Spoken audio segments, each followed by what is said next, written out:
Hello ಎಲ್ರಿಗೂ ನಮಸ್ಕಾರ. ಸುಮಾರು ಜನ ಮೆಸೇಜ್ ಮಾಡಿದ್ರಿ ಇದು ಯಾವ ಟೆಂಪಲ್ ಮತ್ತು ಏನೆಲ್ಲ ತೊಗೊಂಡೋಗ್ಬೇಕು, ಏನು ಪೂಜೆ ಮಾಡಿಸಿದ್ರಿ ಅಂತಲ್ಲ. ಸೊ ಇದು ಹೊರನಾಡು ಅನ್ನಪೂರ್ಣೇಶ್ವರಿ ದೇವಸ್ಥಾನದಲ್ಲಿ ಮಾಡೋದು.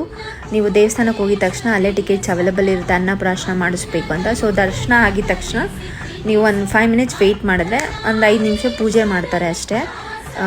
ಫಸ್ಟ್ ಚಿನ್ನದ ಉಂಗುರದಲ್ಲಿ ಸ್ವಲ್ಪ ಟೇಸ್ಟ್ ಮಾಡ್ತಾರೆ. ಅದಾದಮೇಲೆ ಬೆಳ್ಳಿ ಬಟ್ಲು, ಬೆಳ್ಳಿ ಸ್ಪೂನಲ್ಲಿ ತಿನ್ನಿಸ್ತಾರೆ. ನೀವು ಮನೆಯಿಂದ ಬೆಳ್ಳಿ ಸ್ಪೂನ್, ಬೆಳ್ಳಿ ಬಟ್ಲು ಒಂದು ತೊಗೊಂಡೋದ್ರೆ ಸಾಕು, ಬೇರೆ ಏನು ತೊಗೊಳೋ ನೆಸೆಸಿಟಿ ಇರಲ್ಲ. ಸೊ ಫುಡ್ಡೆಲ್ಲ ಅವರೇ ಕೊಡ್ತಾರೆ. ಮಗುಗೆ ಅಂತಲೇ ರವೆ ಪಾಯಸ ಮಾಡಿರ್ತಾರೆ, ಸ್ವಲ್ಪ ತೆಳ್ಳಗೆ ಲಿಕ್ವಿಡ್ ಥರನೇ ಇರುತ್ತೆ. ಸೊ ನೀವು ಅದನ್ನು ಆರಾಮಾಗಿ ತಿನ್ನಿಸ್ಬೋದು. ಸೊ ನೀವು ಮನೆಯಿಂದ ತೊಗೊಂಡೋಗ್ಬೇಕಾಗಿರೋದು ಬರೀ ಸಿಲ್ವರ್ ಸ್ಪೂನ್ ಮತ್ತು ಸಿಲ್ವರ್ ಬೌಲ್ ತೊಗೊಂಡೋದ್ರೆ ಸಾಕು, ಬೇರೆ ಏನು ತೊಗೊಂಡೋಗೋಷ್ಟಿರಲ್ಲ. ಸೊ ಅಲ್ಲಿಗೆ ಇದು ಆಲ್ಮೋಸ್ಟ್ ಏನಂದರೆ ಮಕ್ಕಳಿಗೆ 6 ಮಂತ್ಸ್ ಆದಮೇಲೆ ಮಾಡೋ ಅಂಥದ್ದು ಪೂಜೆ ಇದು. 6 ಮಂತ್ಸ್ ಆದಮೇಲೆ 1 ಇಯರ್ ಒಳಗೆ ಯಾವಾಗ ಬೇಕಾದರೂ ಮಾಡ್ಬೋದು. ಸೊ ಅಲ್ಲಿವರೆಗೂ ತಾಯಿ ಹಾಲಲ್ಲೇ ಇರ್ತಾರೆ. 6 ಮಂತ್ಸ್ ಆದಮೇಲೆ ಸಾಲಿಡ್ ಸ್ಟಾರ್ಟ್ ಮಾಡ್ತಾರೆ ಅನ್ನೋ ರೀಸನ್ಗೆ ಇದನ್ನು 6 ಮಂತ್ಸ್ ಆದಮೇಲೆ ಮಾಡಿಸ್ತಾರೆ.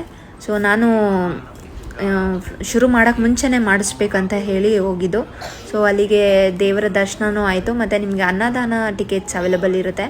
ಅದನ್ನು ಅನ್ನದಾನದ ಟಿಕೆಟ್ಸ್ ತೊಗೊಂಡು ನನ್ನ ಟಿಕೆಟ್ ಅಲ್ಲೇ ಅನ್ನದಾನ ಮಾಡಿ, ಸೊ ಒಳ್ಳೆ ದರ್ಶನವೂ ಆಯಿತು. ದೇವ್ರ ಹತ್ರ ಕೇಳಿಕೊಂಡೆ, ಅವ್ನಿಗೂ ಒಳ್ಳೆ ಹೊಟ್ಟೆ ತುಂಬ ಊಟ ಕೊಡು, ಅವನ ಕೈಯಿಂದ ಬೇರೆಯವ್ರಿಗೆ ಊಟ ದಾನ